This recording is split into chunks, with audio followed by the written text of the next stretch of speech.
Pavlov और Thorndike के सिद्धांतों के बीच जो तुलनात्मक अध्ययन है आज हम वो करेंगे।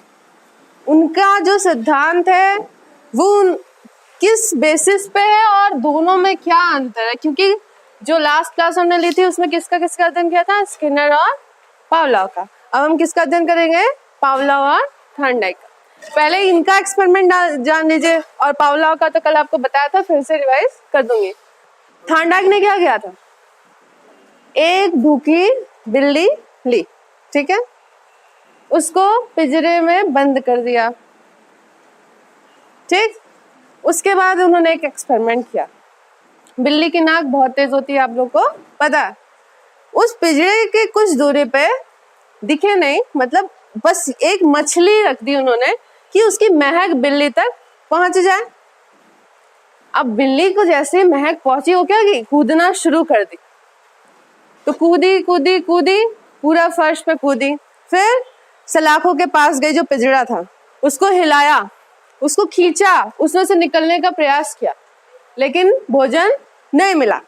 फिर ऐसे उन्होंने कुल 98 बार एक्सपेरिमेंट करवाया बिल्ली से, और धीरे धीरे क्या किया, उसने लीवर दबाना सीख लिया, जिससे दरवाजा आपका खुलता। तो लगभग 100 बार उन्होंने एक्सपेरिमेंट किया, माना जाता है, ये कहा गया, कई जगह मैंने पढ़ा है कि लगभग 100 बार उन्होंने बिल्ली पे एक्सपेरिमेंट करा, तब जाके बिल्ली ने लीवर दबाना सीखा। तो जो बिल्ली थी, बाहर उन्होंने क्या रखा, उद्दीपक, मछली, है ना, नहीं दिख रहा है ऐसा, और अंदर बिल्ली थी, और वो भी क्या, भूखी बिल्ली। इन्होंने जो सिद्धांत दिया, ये दिया कि अधिगम होने के लिए कुछ चीजें आपकी अनिवार्य और कुछ चीजें बहुत आवश्यक, जिनको 2 भागों में बांटा गया, मुख्य और गौण नियम में। मुख्य नियम में इन्होंने क्या कहा, तत्परता, अभ्यास और प्रभाव का नियम, तीनों इन्होंने नियम दिया। एक्सपेरिमेंट आपको पता है बिल्ली का, और उन्होंने जो इससे सिद्धांत प्रतिपादित किए वो 3 मुख्य और 5 गौण। कौन कौन से, बहु अनुक्रिया, मनोवृत्ति, फिर आंशिक क्रिया, फिर सादृश्यता और साहचर्य अनुबंधन। साहचर्य, पहले एक्सपेरिमेंट जान लीजिए, तब दोनों में क्या करेंगे, डिफरेंस पहले जान लीजिए, अगर आपने पढ़ा भी है नहीं पढ़ा है तब भी, है ना। क्या किया इन्होंने, बिल्ली पे एक्सपेरिमेंट किया। बिल्ली क्या थी, भूखी, एक ड्राइव जो आपको कार्य करने के लिए प्रेरित करे, चालक बोलते हैं। भूखी बिल्ली रखने, क्या वो बिल्ली भी रख सकते थे, लेकिन बिल्ली कैसी रखी, भूखी। इन्होंने एक चालक का प्रयोग किया, जो क्या था, भूख, जिसके लिए बिल्ली क्या करेगी, अधिगम करेगी। फिर उस बिल्ली ने जब अधिगम करना शुरू किया, तो पहले क्या किया, कूदना शुरू किया, भोजन नहीं मिला, त्रुटि किया। सही अनुक्रिया न करना मतलब क्या, त्रुटि किया। फिर क्या किया, सलाखों के पास गई, उसको हिलाया, ऐसे हाथ तो पकड़ के हिलाएंगे नहीं, मतलब हिलाया, ऐसा नहीं उसके हाथ ऐसे खड़े हो गए, उस सलाखों को उसने हिलाया, लेकिन भोजन प्राप्त नहीं हुआ। उसने क्या की, फिर त्रुटि की। फिर क्या किया, उस सलाखों में से निकलने का प्रयास किया। ऐसे थोड़ा सा स्पेस आपको लग रहा है ना, हो सकता है निकल जाए, हाथ डालेंगे, पैर डालेंगे, फंस जाएंगे, लेकिन कोशिश करेंगे। बिल्ली ने भी प्रयास किया, लेकिन सलाखों से निकल नहीं पाई, अर्थात फिर गलत अनुक्रिया की, त्रुटि की। फिर क्या की, आकस मतलब अचानक क्या हुआ, उसका पैर लीवर पे पड़ा और दरवाजा खुला, गई बाहर भोजन की, और उसको पकड़ के क्या किया गया, बंद कर दिया गया, फिर से बंद कर दिया गया। तो उन्होंने ये जो 3 सिद्धांत मुख्य दिए, उन्होंने कहा कि बिल्ली भोजन की महक पाके क्या हो गई, तत्पर हो गई। अभ्यास करते करते उसने जल्दी भोजन करना पाना शुरू कर दिया और जैसा प्रभाव रहा उसका काम वैसा रहा। जैसे पहली बार उसने ज्यादा सलाखें हिलाई होंगी, पहली बार ज्यादा उसने प्रयास किया होगा, लेकिन दूसरी बार क्या, वो जान के वहां से नहीं निकल पाएंगे तो उतना प्रयास नहीं करेंगे, फिर वो उछलेगी कूदेगी। अभी यही कुछ तो हुआ था कि क्या, दरवाजा हमारा खुल गया। बार बार वो प्रयास करती गई, धीरे धीरे क्या हुआ, उसका अधिगम हो गया। यहाँ उसने एस और आर के बीच बॉन्ड बनाया। स्टिमुलस क्या है आपका, भोजन, यहाँ भी उद्दीपक है। आप सिर्फ ये नियम पढ़ते हैं, आप भूल जाते हैं कि उद्दीपक अनुक्रिया यहाँ भी है। और इसको कौन सा सिद्धांत कहते हैं, एसआर टाइप सिद्धांत।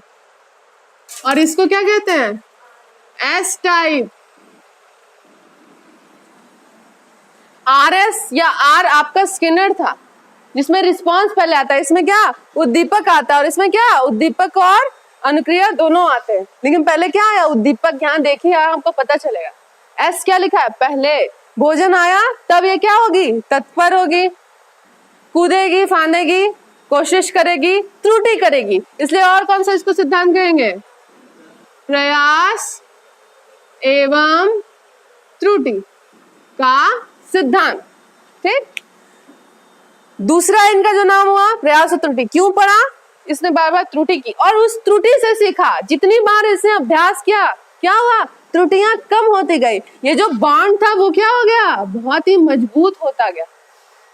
ये रिस्पांस सही रिस्पांस है, और उसने जो रिस्पांस किया वो त्रुटिपूर्ण किया। उसको थोड़ी पता है कि लीवर खुले, उसे कान में किसी ने जाके कहा कि उसको किसी ने मिस कॉल मारा, उसको मैसेज कर दिया कि आप जाइए और वहीं कहीं लीवर है दबा दीजिए।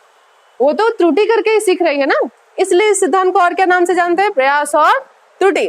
फिर उसने कहा कि जैसा प्रभाव बिल्ली को मिला उसका कार्य वैसा ही रहा। जैसे भोजन मिले तब तो ये प्रयास करेगी, लेकिन भोजन नहीं मिलेगा, बाहर भोजन नहीं मिला, मान लीजिए बहुत प्रयास की बाहर निकले, तो क्या नहीं सीखेगी, लीवर दबाने का प्रयास नहीं करेगी, नहीं सीखना चाहेगी कि ये पिंजरा कैसे खुलेगा। एक इससे और क्वेश्चन आता है, ऐसा कौन सा सिद्धांत था थार्नडाइक का जिसमें संशोधन किया गया, वो था प्रभाव का सिद्धांत। क्या संशोधन हुआ, उन्होंने क्या कहा, अगर भोजन मिलेगा तो सीखेगी, नहीं मिलेगा तो नहीं सीखेगी, धनात्मक या ऋणात्मक प्रभाव। लेकिन संशोधन के बाद ये प्राप्त किया गया कि जरूरी नहीं है कि ऋणात्मक प्रभाव मिले तो आप क्या करें, अधिगम ना करें या उस मार्ग से हट जाएं। हो सकता है आप ज्यादा सीख लें, जैसे एक बार असफल हो रहे हैं अगर, तो जरूरी नहीं है हर बच्चा जो है सुसाइड कर ले, या हर बच्चा क्या एग्जाम देना छोड़ दे। कुछ ऐसे भी बच्चे होंगे कि जो मान लीजिए कि आपका टेट नहीं निकाल पा रहे हैं, वो आईएएस निकाल लेंगे।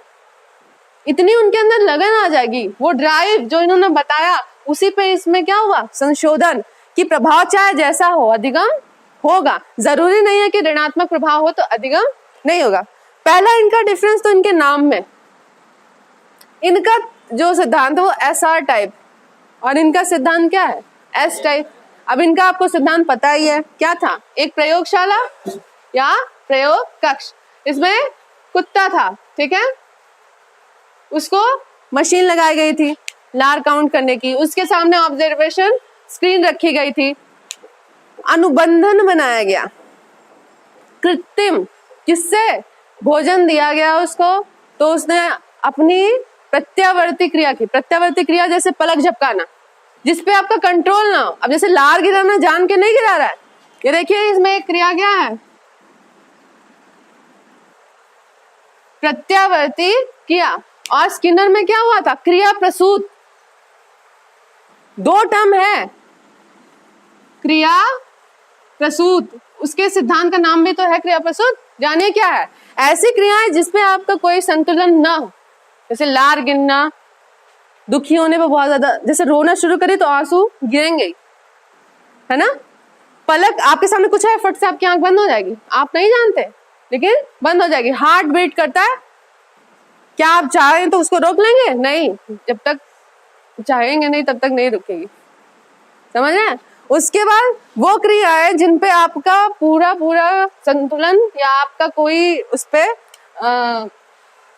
ऐसी क्रियाएं जिसपे आपका कोई कंट्रोलिंग ना हो, वो स्वतः होती है, उन्हें प्रत्यावर्ती क्रियाएं कहते हैं। और ऐसी क्रिया जिसपे आपका कंट्रोल हो, जैसे चूहे का अनुक्रिया करना, वो चाहता तो नहीं करता, लेकिन कूदना फाड़ना आपके कंट्रोल में नहीं रहेगा। चूहा कूद रहा है तो उसका कंट्रोल है, वो क्रिया प्रसूत। यहाँ क्या किया, पावलोव ने प्रत्यावर्ती क्रिया पे अध्ययन किया। ऐसी क्रियाएं जो स्वतः होती हैं, जो आपकी मूलभूत है, जैसे लार गिरना, या आपकी जन्मजात प्रवृत्ति हो सकती है, या आपकी प्रवृत्ति हो सकती है, लेकिन जरूरी नहीं है कि आपका इस पे कंट्रोल हो। और यहाँ क्या किया, इन्होंने सीखने का बेसिक सिद्धांत दिया। इन्होंने कहा कि अगर आप अधिगम कर रहे हैं तो अब जब आप तत्पर होंगे, उसमें उद्दीपक की अनिवार्यता है, तब आप क्या करेंगे, रिस्पॉन्स करेंगे। तत्पर होंगे तो इसके बीच में क्या बनेगा, संबंध बनेगा। फिर बार बार अभ्यास करेंगे तो क्या, ये बॉन्ड बहुत मजबूत हो जाएगा। प्रभाव जैसा होगा ये इसके स्थायित्व पर डिपेंड है। अगर अच्छा प्रभाव पाए तो ये स्थायी रहेगा हमेशा के लिए, और बुरा प्रभाव पाए तो स्थायी नहीं रहेगा। लेकिन बाद में संशोधन के बाद कहा गया जरूरी नहीं है कि टूट जाए, हो सकता है और स्थायी हो जाए। और इन्होंने क्या किया, इन्होंने कुछ नहीं किया, एक आपका प्राकृतिक उद्दीपक रखा, इन्होंने एक कृत्रिम उद्दीपक रखा। यहाँ कहीं कृत्रिम उद्दीपक दिखता है? पहला डिफरेंस इनके नाम का, एस आर दोनों इंपॉर्टेंट, यहाँ से फेस। अब आर लार गिराना क्यों नहीं कर रहे हैं, क्योंकि वो आपका उस पर कंट्रोलिंग नहीं, वो अनुक्रिया नहीं है, वो आपकी प्रत्यावर्ती क्रियाएं हैं जो आपकी स्वतः होती हैं, आपका उस पर कोई कंट्रोल नहीं। इन्होंने प्रत्यावर्ती क्रियाओं पे किया, और इन्होंने भी किस पे किया, अनुक्रिया पे किया। अब जब तत्परता कर रहे हैं, अनुक्रिया है कि नहीं, तत्पर हो रहे हैं, तो आप अनुक्रिया करेंगे। बिल्ली कूदी, फिर बार बार अभ्यास की, वो भी क्या है, अनुक्रिया। फिर जैसा प्रभाव मिला उसका वैसा अधिगम हुआ। और यहाँ इन्होंने कोई अनुक्रिया की बात नहीं कही, इन्होंने प्रत्यावर्ती क्रिया की बात की। ऐसी क्रिया जिसपे आपको कोई कंट्रोल न हो, जैसे लार गिरना, भोजन देख के स्वतः लार गिरेगा, आप कंट्रोल कर लेंगे, कुत्ता नहीं कंट्रोल कर पाएगा। आप बुद्धिजीवी हो सकता है, आप छुपा ले जाए, घूट ले जाए, लेकिन कुत्ता नहीं करेगा, क्योंकि वो निकलता ही है, वो आपका पाचन रस है। पाचन की क्रिया यही शुरू होती है। भोजन को क्या करता है, नरम बनाता है। जैसे दांत का अलग काम है, जीभ का अलग काम है, ये लार का अलग काम है। क्या करता है, बहुत जब आपके कठिन जो कड़े आपके पदार्थ होते हैं, दांत उसको छोटे छोटे टुकड़े में पीस देता है। हर प्रकार के दांत होते हैं, अलग अलग उसका कार्य होता है ना। आगे के दांत का क्या, बगल का जो है, उसके बाद चवर्णक का क्या है, चौभर। फिर वो अंदर जाता है तो क्या कहता है, लार, उसको आहार नली बहुत ही नाजुक होती है, इसलिए वहां से क्या फिसल के ले जाने के लिए लार उसमें लपेट के उसको एकदम गूंद, जैसे आटा गूंदते हैं ऐसा बना देते। लेकिन उस पर आपका कोई कंट्रोल नहीं है, वो निकलेगा ही। और यहाँ क्या, आपको अनुक्रिया करनी है। पहला डिफरेंस आपको समझ में आया नाम का। दूसरा डिफरेंस समझ में आया, क्रियाएं कैसी हैं, यहाँ पे अनुक्रिया और यहाँ प्रत्यावर्ती क्रिया है। ऐसी क्रियाएं जो आपके स्वतः हो, जिसपे आपका कोई कंट्रोल ना हो। अब नेक्स्ट देखिए, इसमें और क्या डिफरेंस।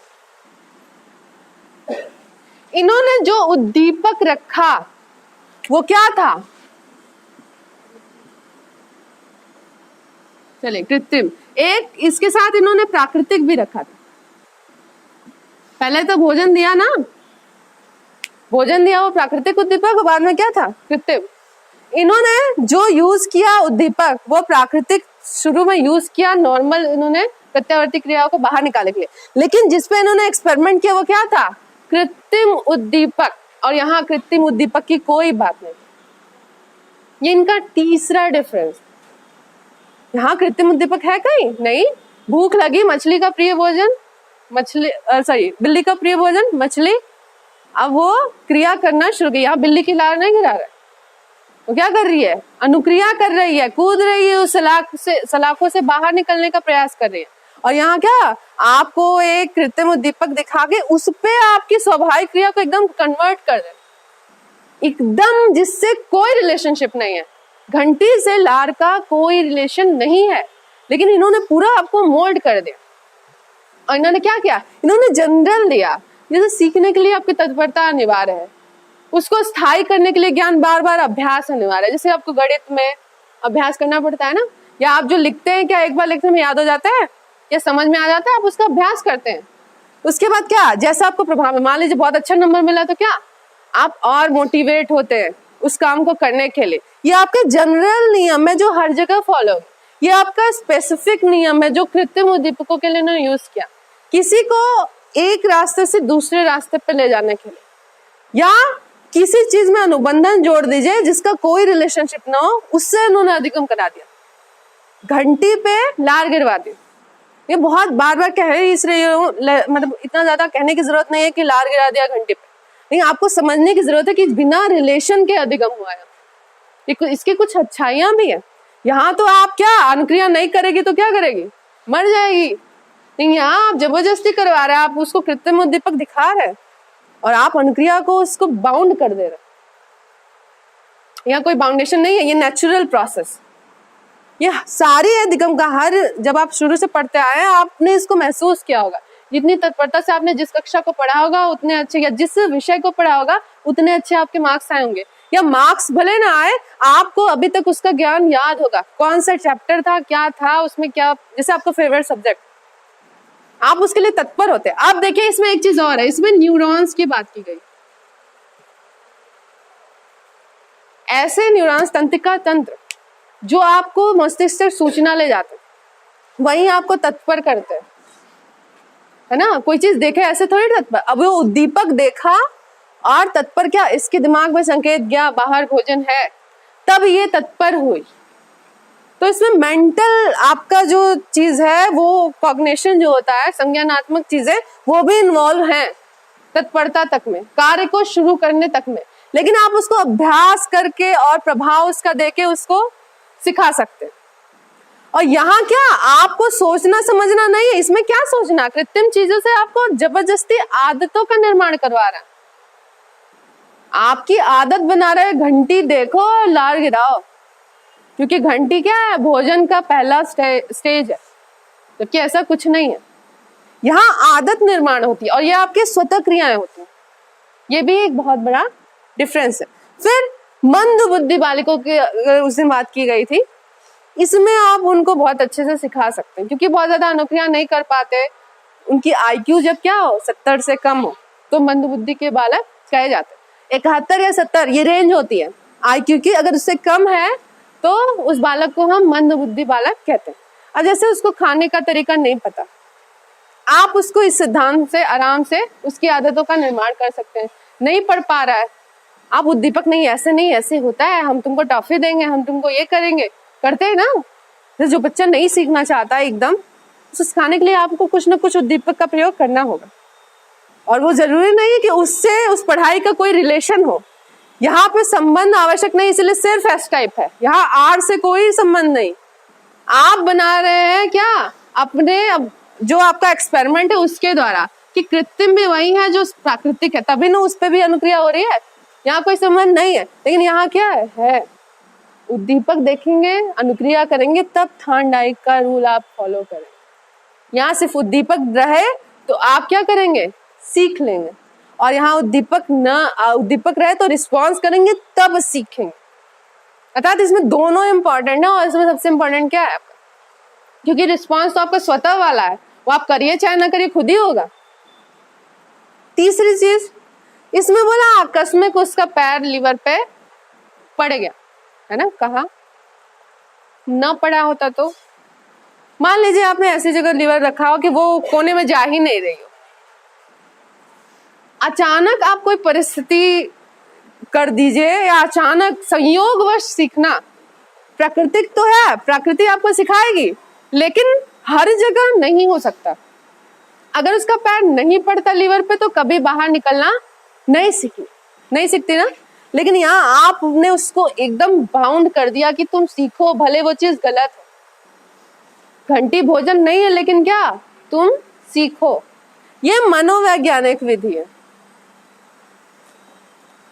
ये मनोवैज्ञानिक विधि से सीखना है, स्टेप बाय स्टेप व्यवहार में परिवर्तन हो रहा है।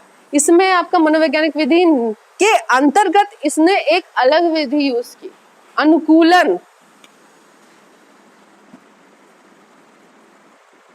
लेकिन किसके लिए, जो चीज है ही नहीं उसके लिए भी कर सकते, जो है तो है, नहीं है तो भी कर सकते। अनुकूलन क्या, जो चीजें आपने सीखी सेम टू सेम दूसरी परिस्थिति में यूज करना, ये समाविष्ट करना होता है। मतलब एक साथ आप एक ही चीज को जो आपने सीखा है वैसी परिस्थिति आपको दूसरी जगह मिले तो आप उसमें वैसा ही व्यवहार करेंगे जैसी आपकी पहली परिस्थिति। लेकिन अगर एकदम नई परिस्थिति मिल जाए और उसमें भी आप वैसा व्यवहार करें जैसे आपने पुरानी परिस्थिति में सीखा, उसको क्या कहेंगे? अनुकूलन। एकदम अनुकूल कर देना, जैसे वातावरण के आपको अनुकूल कर दिया। आपको बहुत खांसी सर्दी आती है, एलर्जी है, क्या करें? डेली आपको दौड़ा दिया जाए धूल में मिट्टी में, 10 दिन खांसेंगे 15 दिन खांसेंगे, हो सकता है बहुत बीमार भी पड़ जाए, लेकिन क्या धीरे धीरे आपके शरीर थोड़े मजबूत होने लगेंगे, है ना? आप जैसे आपको धूप से तुरंत एलर्जी हो रही, लेकिन लगातार आपको थोड़ी थोड़ी देर में निकलना पड़ रहा है, शुरू में बीमार होंगे, लेकिन ऐसे कंटिन्यू करते रहेंगे तो क्या होगा? आप उसके आदती हो जाएंगे। तो आपने चेंज किया कि नहीं? आपकी प्रवृत्ति दूसरी, चेंज कर दिया दूसरे में।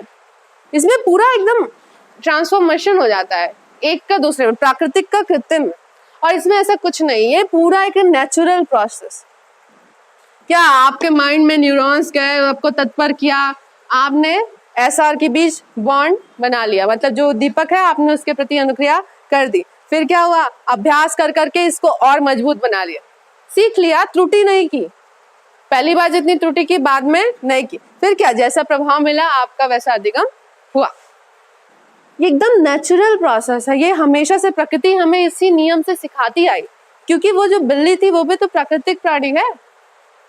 शायद वो चूहे पे करते तो भी वो ऐसा करती।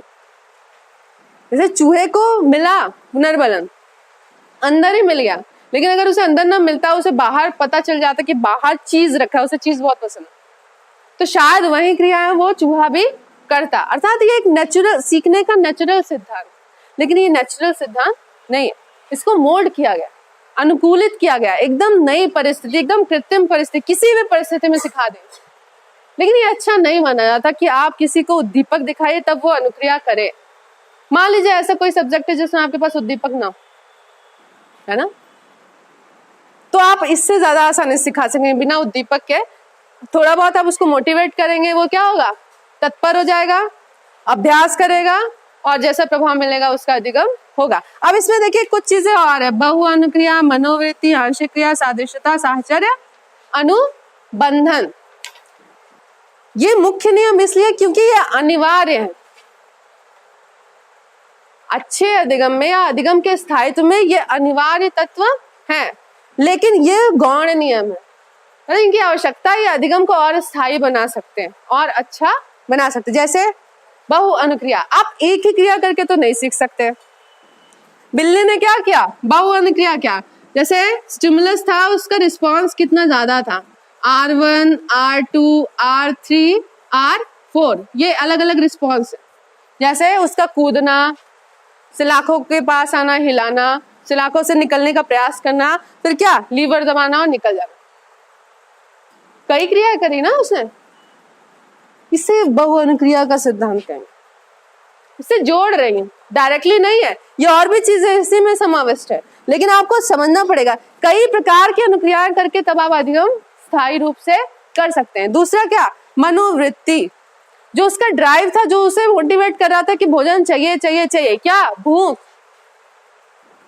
वो डिपेंड करता है कि अगर आप जिस चीज की आवश्यकता हो आपको, अधिगम उतना ही अच्छा होगा। आपकी टेंडेंसी, मनोवृत्ति अगर पॉजिटिव है तो अधिगम बेहतर होगा, लेकिन अगर आपकी मनोवृत्ति नहीं है तो अधिगम बेहतर नहीं होगा। फिर उन्होंने आंशिक क्रिया का सिद्धांत दिया। आंशिक क्रिया क्या?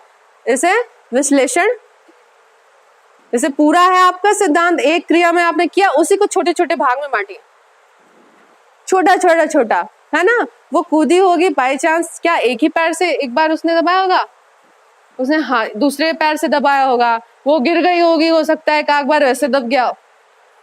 टुकड़ों में उसने कार्य किया उस लीवर को दबाने के लिए, वो उनकी आंशिक क्रियाएं थी। ये तो मतलब त्रुटिपूर्ण है। आप जैसे आंशिक क्रिया के एग्जाम्पल लीजिए, आपको बताया गया ताला खोलना, क्या? चाबी डालिए और खोलिए। घर पे आप हैं, अंदर से ताला दे के बैठे हैं, अचानक मेहमान आ गए, क्या करेंगे? उठेंगे, चाबी ढूंढेंगे, ताले के पास जाएंगे, ताले का होल देखेंगे, चाबी डालेंगे, घुमाएंगे, तब ताला खुला। ताला खोलने के बीच जो छोटे छोटे आपके स्टेप है, ये आंशिक क्रियाएं है ना। फिर इन्होंने जो दिया सादृश्यता, वही अगर उस बिल्ली को दूसरे पिंजरे में बंद कर दिया जाए तो जानती है कि लीवर दबा के निकले थे, तो उसमें भी कोशिश करेगी, वो कूदेगी कि हमको लीवर कहीं ना कहीं मिल जाए, है कि नहीं। अब जैसे उसको घर में ही बंद, आप जैसे इसमें एक पिंजरा मान लीजिए आपने बनाया था जिसमें बिल्ली पहले बंद थी, दूसरे प्रकार का पिंजरा बनाइए, उसमें बिल्ली को बंद करिए, उसमें लीवर मत रखिए, लेकिन बिल्ली कूदेगी। जो ज्ञान उसने प्राप्त किया लीवर दबा के खोलने का, वो उसमें यूज करेगी, है कि नहीं, करेगी कि नहीं। सेम परिस्थिति, वो जो अधिगम की होगी उसी में उसका यूज करेंगे। लास्ट क्या है, साहचर्य अनुबंध, वो नए परिस्थिति में भी क्या करेगी, उसका यूज करेगी। कल को वो घर में दूध उसने महक सूंगी और बार बार ताक में है कि मैं घुस जाऊं, और जैसे घुसी आपने दरवाजा बंद कर दिया। अब तो एकदम नई परिस्थिति, पिंजरा तो है नहीं, उस घर में भले रोज जाती थी, लेकिन अभी क्या करेगी, वो भी कूदेगी, क्या पता यहाँ भी लीवर हो और दबे और मैं बाहर निकल जाऊं। ये थार्डनाइक का सिद्धांत, इनका मनोवैज्ञानिक सिद्धांत है, एकदम प्रोसेस, नेचुरल प्रोसेस। एक तरह से जैसे हम सीखते हैं, हम इसको कहीं भी व्याख्या कर सकते, लेकिन ये विशिष्ट इनका परिस्थिति था। इन्होंने प्राकृतिक तो किया है, क्या कृत्रिम में उसमें यूज किया, अच्छा किया। इन्होंने उद्दीपक का क्या महत्व है पावलोव ने बताया। यहाँ तो उद्दीपक है पर अनुक्रिया है, दोनों महत्वपूर्ण है। यहाँ सिर्फ उद्दीपक से इन्होंने अधिगम करा दिया, और किसको चेंज कराया है, वो चीजें जो आपके कंट्रोल में है, ये तो इसने चेंज कराया ना, लेकिन इन्होंने वो क्रियाएं चेंज कराई जिसपे आपको कोई कंट्रोल नहीं है। लार गिराना ये तो आपकी स्वाभाविक क्रियाएं है जिसपे आपको कोई कंट्रोल नहीं। तो कुछ जगह ये अच्छा होता है, कुछ जगह ये कंडीशन पे डिपेंड करता है। मंदबुद्धि बालकों के लिए बहुत अच्छी विधि मानी जाती है। और ये क्या, ये सीखने का नेचुरल प्रोसेस, जितने भी इनके सिद्धांत है, आप अगर सीखते होंगे कोई चीज तो इसको महसूस करते होंगे। अगर आपको पता है कि हम अच्छे से मेहनत करेंगे तो क्या होगा, टेट पास कर लेंगे, तभी ना आप यहाँ पे हैं, तत्पर हुए ना। जब तक आपका बाउंड नहीं था कि आपको टेट पास करना है, क्या कोई टेट की कोचिंग करता, क्या कोई बीटीसी की कोचिंग कर रहा था।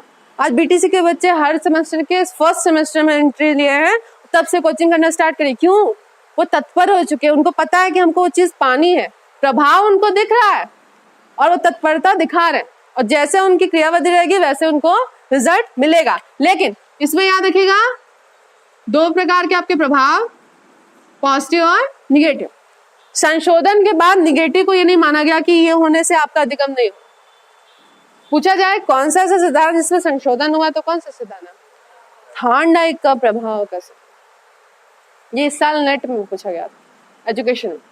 और इधर आपका ये तो जानते हैं, आपने स्किनर से इनको तुलना की। स्किनर का जो था आर टाइप का, वो इनके एकदम अपोजिट था, लेकिन ये इनके एकदम अपोजिट नहीं, इसमें भी स्टिमुलस है, लेकिन इनकी प्रक्रियाएं, इनका एक्सपेरिमेंट एकदम अलग है। इन्होंने जो सिखाया वो सिद्धांत अलग है।